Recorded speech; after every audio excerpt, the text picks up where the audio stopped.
한국우수 전래동화 11 재치와 지혜를 길러주는 이야기 팥죽 할미와 호랑이.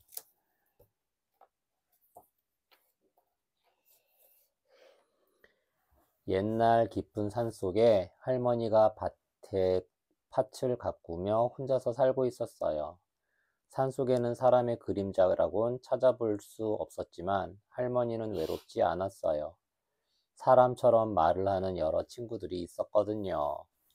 팥밭 옆에 밤나무, 바디랑의 쇠똥, 마당에 있는 멍석, 지게, 절구통, 우물가에 있는 남생이가 할머니의 좋은 친구들이었지요. 멍석, 지프로 엮어 만든 큰 자리, 남생이, 민물에 사는 거북. 하루는 할머니가 팥밭에 나가 자풀을 베고 있는데 밤나무에 매달린 알밤이 물었어요. 할머니, 언제 저를 따실 건가요? 자풀, 저절로 나서 자라는 여러 가지 중요하지 않은 풀. 좀 더 기다리렴. 있기만 하면 저절로 떨어질 테니까. 그때 바디랑의 쇠똥이 훌쩍이며 말했어요. 저를 좋아하는 친구는 하나도 없어요. 냄새가 난다고 모두들 코를 틀어막아요. 너를 두엄더미에 갖다 놓아야겠구나. 좋은 걸음이 되면 아무도 놀리지 않을 거야. 두엄더미, 집, 풀 등을 썩혀서 만든 걸음을 쌓은 더미.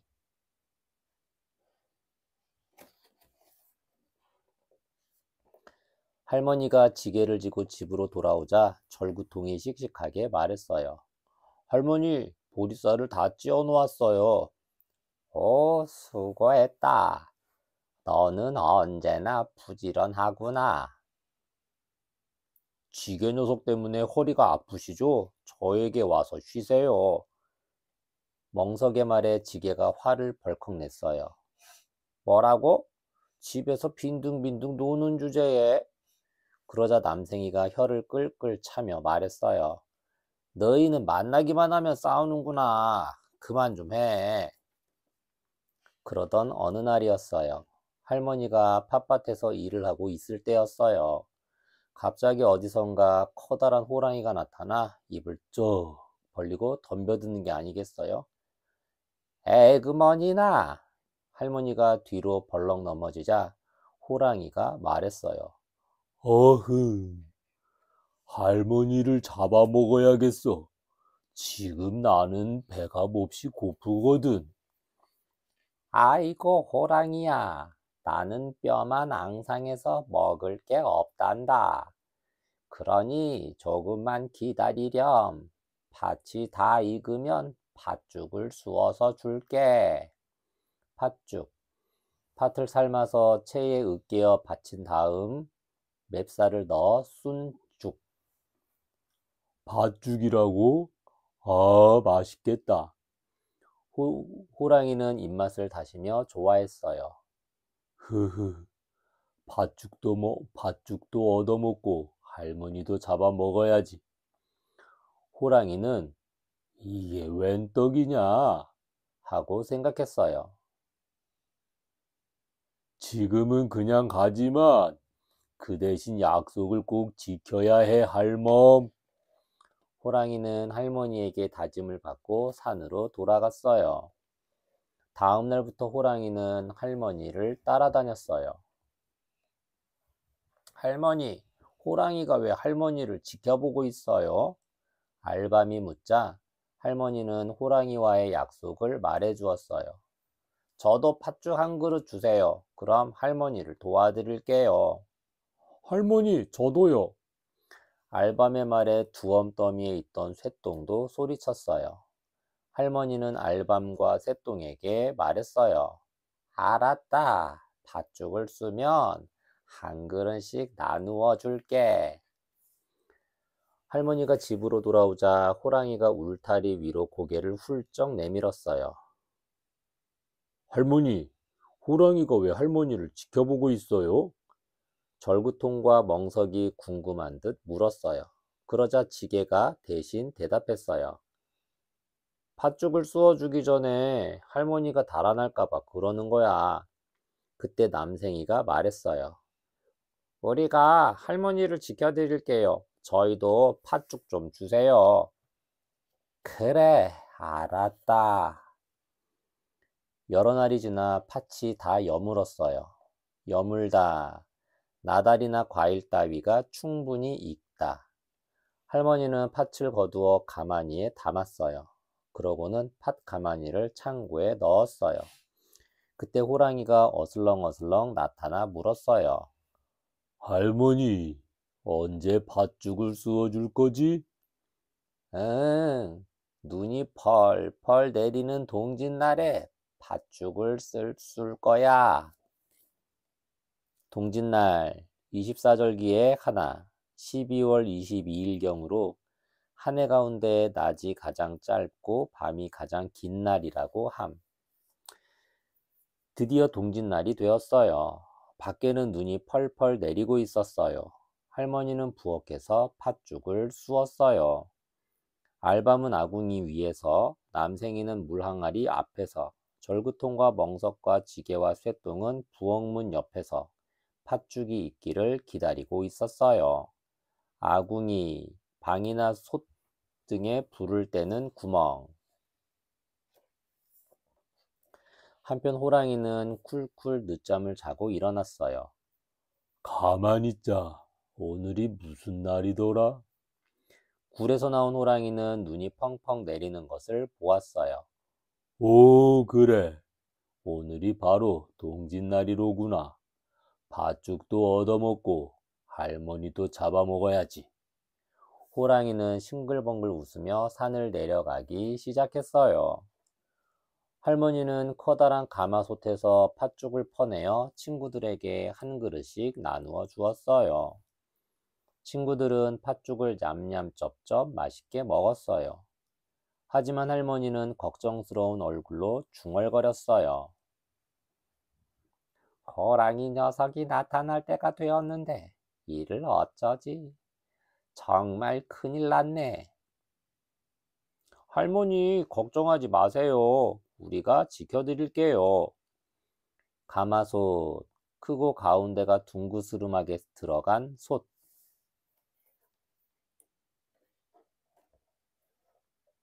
속닥속닥, 수군수군. 팥죽을 다 먹은 친구들은 옹기종기 모여 회의를 했어요. 한참 머리를 맞대고 있던 친구들이 제자리로 돌아갈 무렵이었어요. 그때 호랑이가 거드름을 피우며 나타났어요. 거드름, 거만스러운 태도.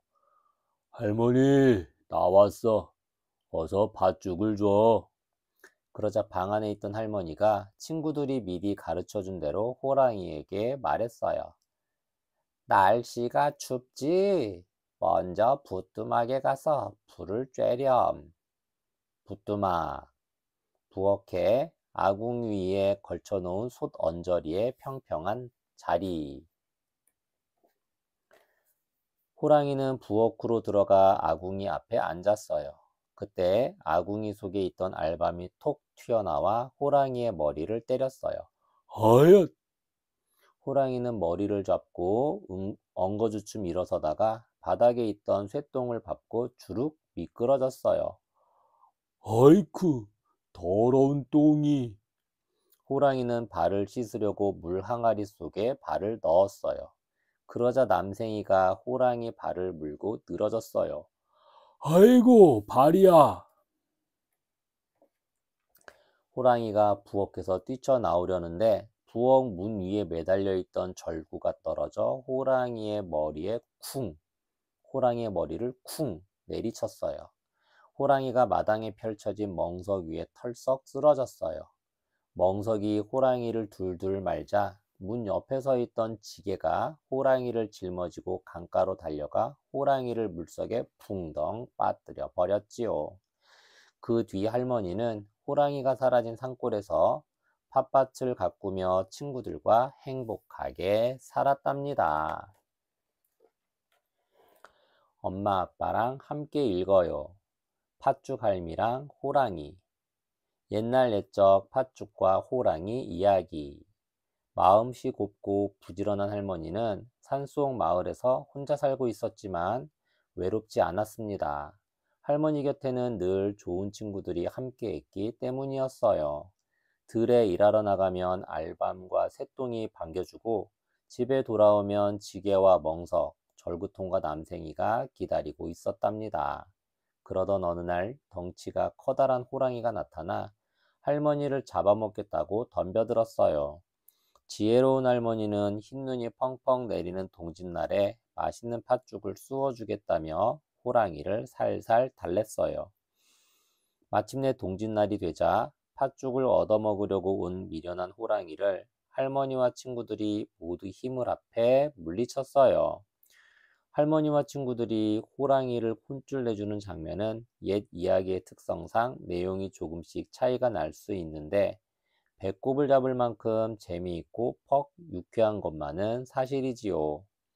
팥죽알미와 호랑이는 서로 힘을 합하면 어려운 일도 반드시 이겨낼 수 있다는 교훈을 주는 옛 이야기입니다. 옛날부터 우리 조상들은 팥, 수수와 같은 곡식의 붉은색은 나쁜 일을 물리쳐준다는 믿음을 가지고 있었습니다.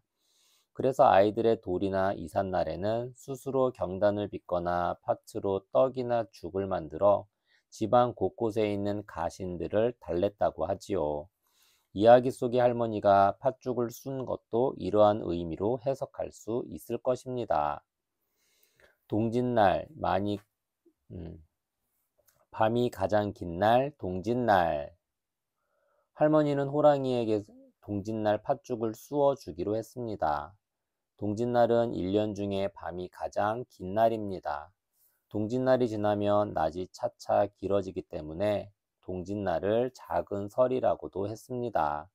동짓날이 음력 11월 초순에 들면 애동지, 중순에 들면 중동지, 금음께에 들면 노동지라고 부르는데 일반적으로 애동지 때에는 팥죽을 쑤지 않는다고 알려져 있습니다. 그래서 옛날에는 동짓날에 팥죽 제사를 지냈습니다. 1년 동안 나쁜 일이 생기지 말라고 집안 곳곳에 팥죽을 뿌리고 식구들이 모여 앉아 팥죽을 나누어 먹었지요. 그리고 오늘날에도 동짓날이 되면 김이 펄펄 나는 따뜻한 팥죽 한 그릇을 먹는 전통이 전해오고 있습니다. 우리네 옛 생활 모습, 절구와 멍석. 절구는 곡식을 찢거나 빻는 데 쓰는 도구입니다. 절구는 통나무, 돌 등의 속을 파서 만들거나 쇠를 부어 가운데를 우묵하게 만들지요. 나무절구, 돌절구, 쇠절구 등이 있어요. 절구는 주로 곡식이나 양념, 메주 등을 찢는 데 사용했답니다. 멍석은 지프로 엮은 자리입니다. 곡식이나 고추 등을 널어 말리는 데 쓰였습니다. 옛날에는 잔칫집에서 마당에 깔고 손님을 대접하기도 하고 가난한 집에서는 방에 깔기도 했습니다. 사용하지 않을 때는 둘둘 말아서 헛간에 매달거나 세워두었습니다.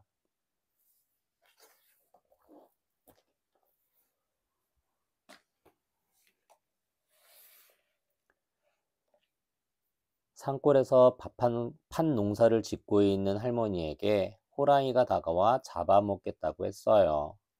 할머니는 호랑이에게 자기는 늙고 병들어서 맛이 없다며 조금만 더 기다려주면 팥을 거두어 맛있는 팥죽을 쑤어 주겠다고 했지요. 그러자 호랑이는 할머니의 뒤를 따라다니면서 감시하기 시작했답니다. 혹시라도 할머니가 팥을 거두기 전에 도망갈까 봐 말이에요. 그 이야기를 들은 할머니의 친구들, 알밤과 쇠똥, 지게와 멍석, 그리고 절구와 남생이는 서로 힘을 합해 할머니를 도와드리기로 했어요. 팥이 익자 할머니는 팥을 거두어서 창고 안에 쌓아두었어요.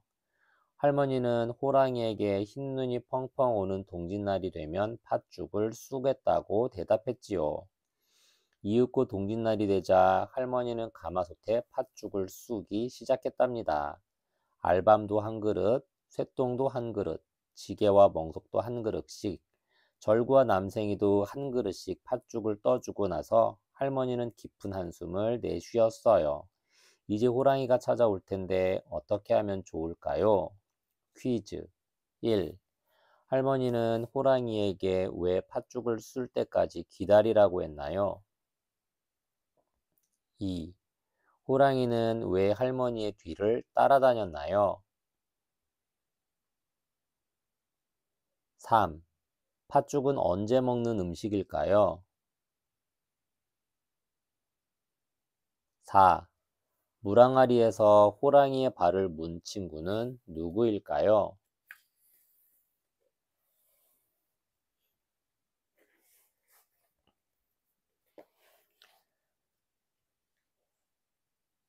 한국우수 전래동화 12. 재치와 지혜를 길러주는 이야기. 꼴이 빠진 호랑이.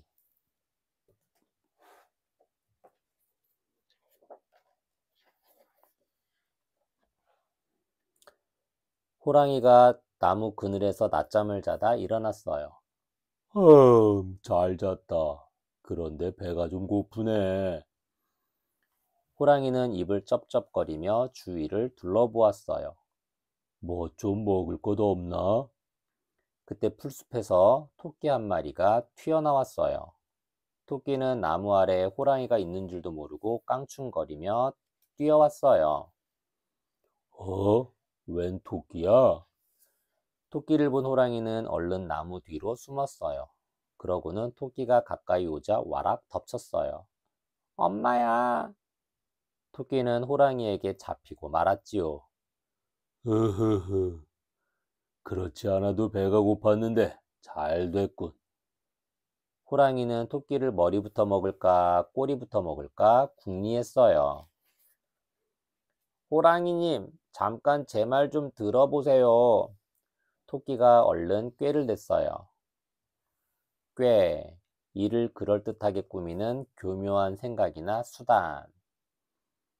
뭐야, 할 말이라도 있다는 거냐?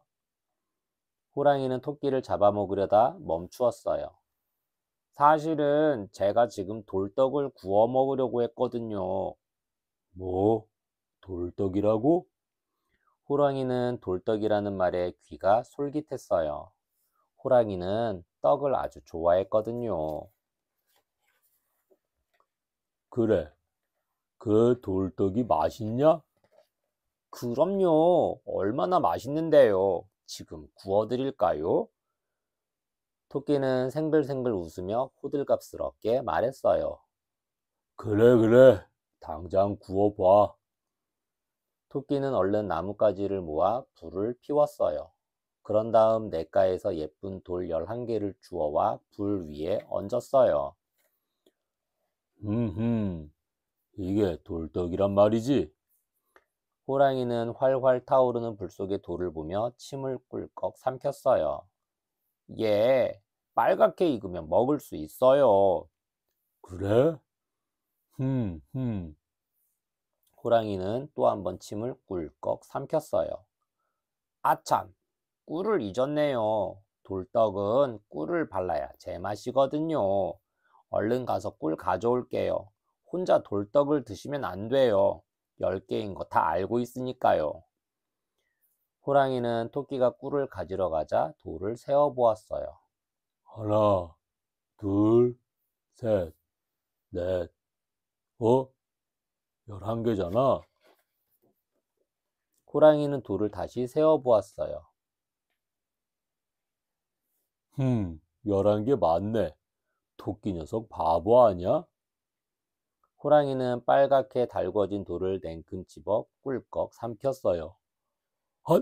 뜨거워! 호랑이는 펄쩍펄쩍 뛰다가 냇물에 풍덩 뛰어들었어요. 아이고 배야, 이 토끼 녀석. 그제야 호랑이는 토끼에게 속은 것을 알았어요.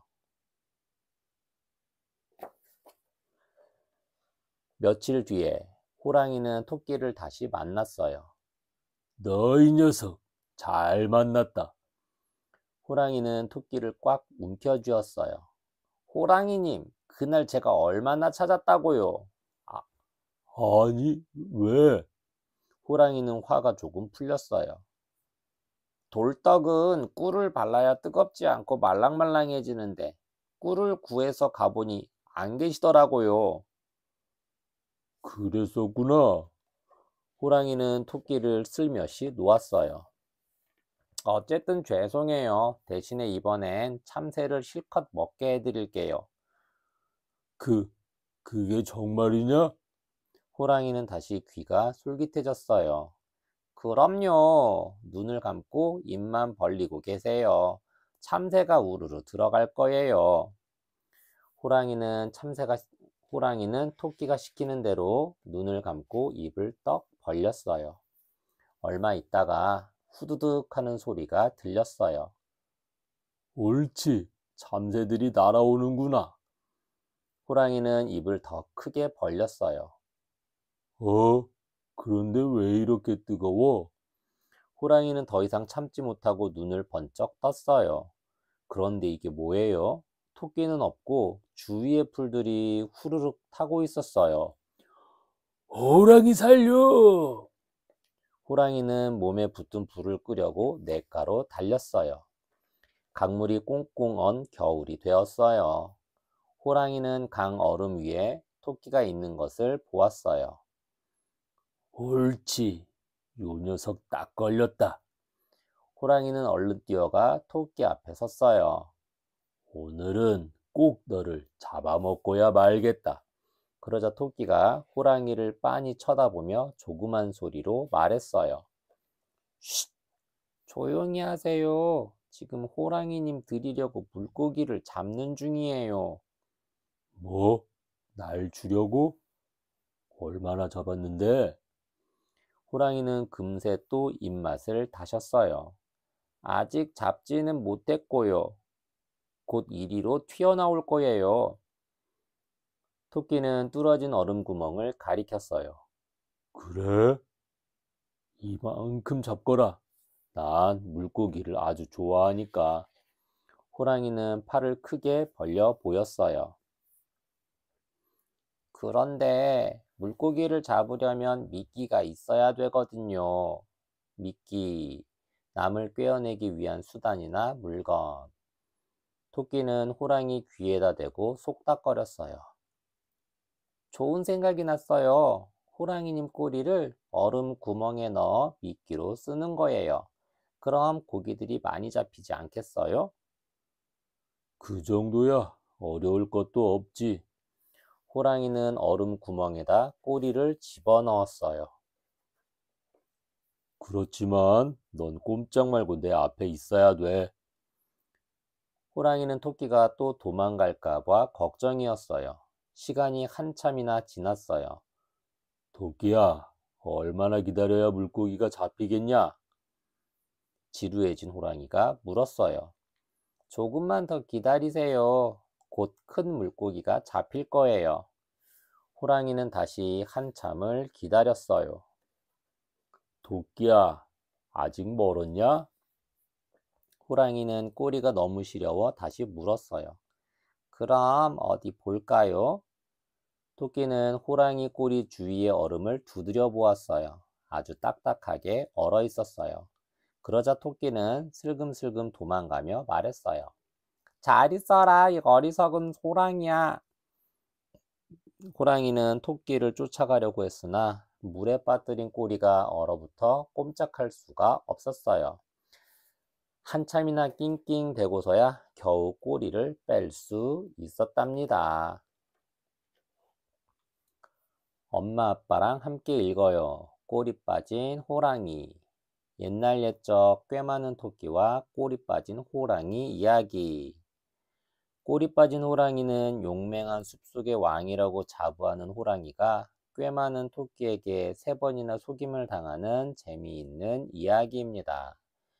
시원한 나무 그늘 아래서 낮잠을 실컷 자고 난 배고픈 호랑이가 마침 지나가던 토끼를 만났습니다. 호랑이가 어흥 겁을 주며 잡아먹으려 하자 토끼는 호랑이에게 뜨거운 돌떡을 구워주겠다고 하며 간신히 위기를 벗어난답니다. 그뿐 아니라 다시 만난 호랑이에게 고소한 참새구이를 해주겠다고 하고서는 숲에 불을 놓아 호랑이 털을 홀딱 태우고 맙니다. 이쯤 되자 호랑이는 바짝 약이 오르게 되고 이놈 다시 만나기만 해봐라 라고 생각하면서 단단히 토끼를 벼릅니다. 하지만 어리석은 호랑이는 또 토끼의 꾀에 넘어가 차가운 강물 속에 꼬리를 빠뜨린 채 꼼짝없이 얼어붙고 말지요. 토끼는 몸집이 작고 힘이 약한 동물이지만 지혜로운 꾀로 사납고 커다란 호랑이를 물리칩니다. 얼룩무늬 털에 무서운 이빨과 발톱을 가진 호랑이가 어찌 보면 한없이 어리석게 생각되지만 자신의 힘만을 믿은 채 몸집이 작은 짐승을 무조건 얕본 결과라고 할 수 있겠지요.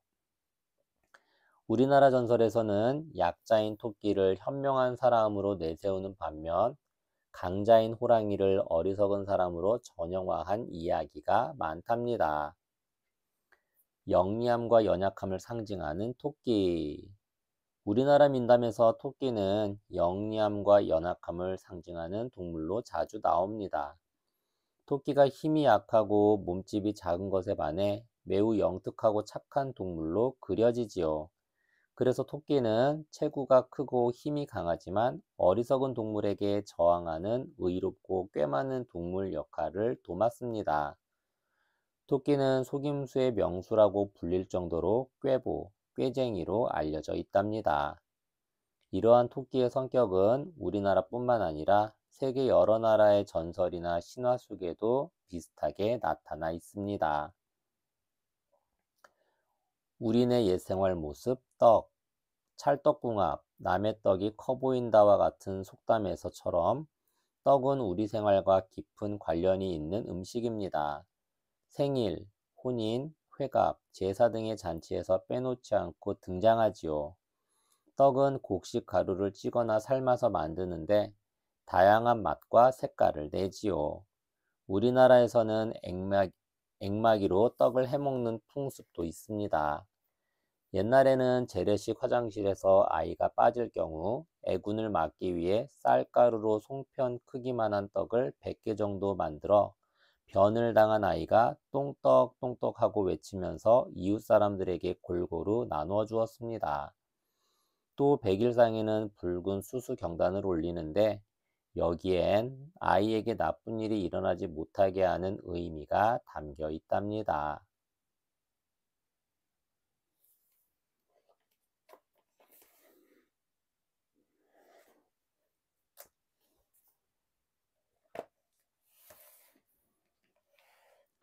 깡충깡충 길을 가던 토끼가 무서운 호랑이랑 딱 마주치고 말았답니다. 토끼는 겁에 질렸지만 때마침 지혜로운 꾀를 내었어요. 호랑이에게 돌떡을 구워드릴게요 라고 말하고서 돌을 불에 굽다가 몰래 달아났지요. 호랑이는 그것도 모르고 뜨거운 돌멩이를 먹다가 입을 대고 말았답니다. 그런데 호랑이는 정말 운이 없었어요. 토끼를 만나면 혼내줘야지 하고 단단히 벼르고 있던 호랑이를 또 만났지 뭐예요. 토끼는 다시 꾀를 내어 참새고기를 구워드릴게요 라고 말했답니다. 욕심쟁이 호랑이는 또 깜빡 속아 넘어갔네요. 그러다가 토끼가 갈대랑 나뭇잎을 태우고 몰래 도망가 버리자 그제서야 펄펄 뛰며 화를 냈어요. 그리고 다시는 토끼에게 속지 않겠다고 결심했답니다. 그런데 겨울철 어느 날 강가에서 토끼는 호랑이와 또 마주쳤지 뭐예요. 이번에도 토끼가 무사히 도망칠 수 있을까요? 토끼는 어떤 꾀를 내었을까요? 퀴즈 1. 호랑이는 토끼 몰래 왜 돌떡을 먹었나요? 2. 토끼는 푸드득하는 새들의 날개짓 소리를 어떻게 내었을까요?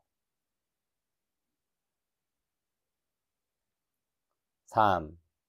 호랑이는 왜 강물에 꼬리를 담그고 있었나요? 4. 호랑이의 꼬리는 왜 강물에서 빠지지 않았나요?